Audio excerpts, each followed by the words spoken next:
Kuna wengine nimeona wanabembelezwa sasa ati watoke kwa upinzani, wanapelekewa mattress, wanapelekewa sijui boat, wanapelekewa sijui hii gasi ya kupiga naye chakula. Mimi naomba rais alete hizo vitu hapa.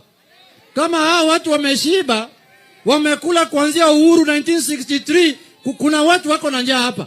Tafadhali lete hizo mattresses hapa, ulete hapa hizo gas, ulete hapa hiyo boat. Kwanza kuna hapa ndio iko bahari. Pale nilikuwa tu pali ndogo ya watu kuvuka na hii maji. Kama hao watu wamekuwa na rais kuanzia uhuru, tangu Kenya ipate uhuru paka saa hii, sisi ndio hatujaona rais. Rais ya kwanza sasa tumeona ni William Samoei Ruto.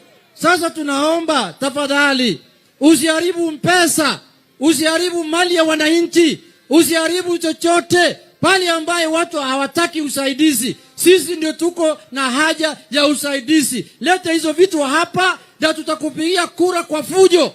Tunakuhakikishia. Ya pili, wangapi hapa wanasema Ruto anaenda tutam? Nione kwa mkono. Nione kwa mkono. Nione kwa mkono.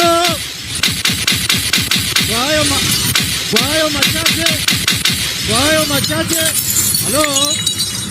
Halo. Sasa kwa hayo machache nataka kualika